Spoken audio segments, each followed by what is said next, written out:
Hello, Steve White, Steve Arts 89. Well, I'm feeling less and less. Look, I have no hope for the new James Gunn film. Now, I'm not a Snyder bro, obviously. I'm not one of those people.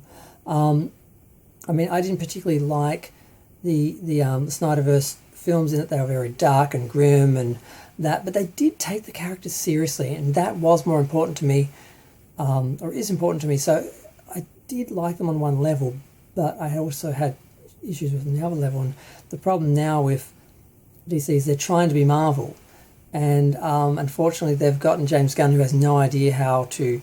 He has no idea what superheroes are or what people love about them, what works about them. He just thinks they're a joke.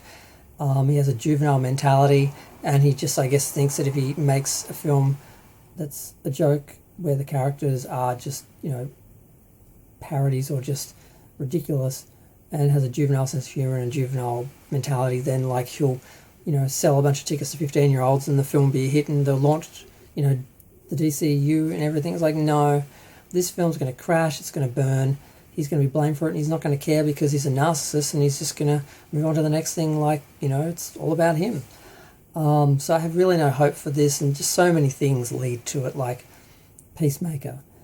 And also his contradictions. I've been paying a little bit of attention to the things I've been saying recently, and like, for example, he said that Peacemaker wasn't canon, and now he turns around and says, well, actually it is canon except for one scene. It's like they couldn't count the first season as canon because of the Justice League scene.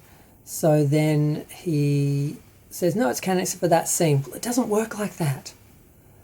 I mean, you can't do that to fans. You can't just have things that aren't canon that don't, work with the rest of the series, and just have people, have to sort of cut and paste the things that work and don't, and what are universe, what's in universe, what's canon, what's multiverse.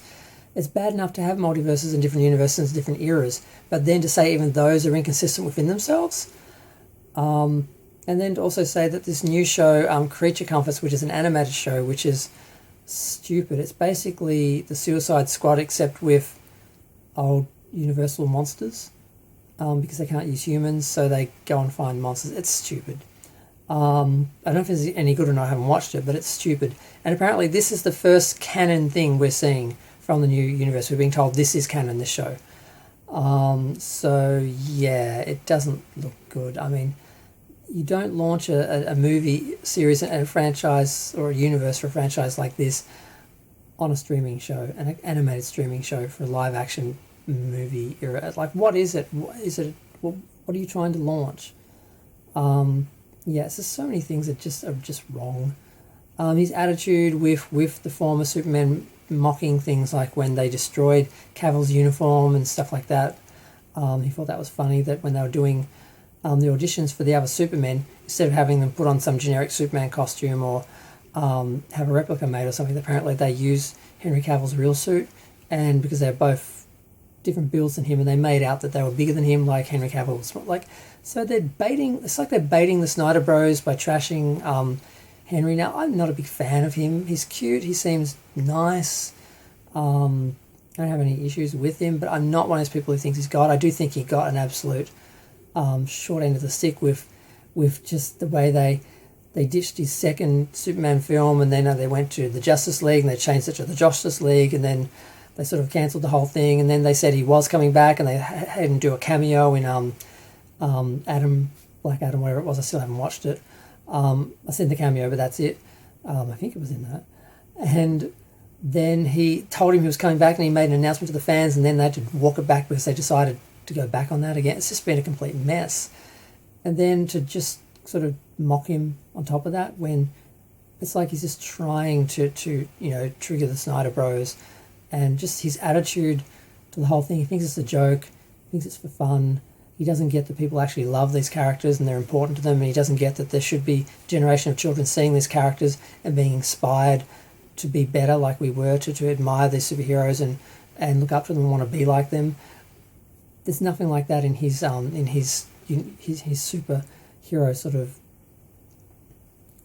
world or whatever he's trying to create. It's just cringe and juvenile and lame, and he's just the wrong man to do this. And just the idea of having one person in charge of a whole franchise like this, who isn't the original creator, but someone who's come in and has already shown that they actually don't get it, and they've done two films which are very anti-superhero, and then to give them free reign and no one seems to be able to check him, that's just disaster no matter what, because you're just going to get one vision, and if it works, maybe they'll be lucky, but if it doesn't, there's no one else to sort of course correct during, the process as that becomes obvious. So I'm not looking forward to the whole thing, and I just had to have a bit of a YouTube therapy moment with it, because I love Superman, and the idea of him being just done like this is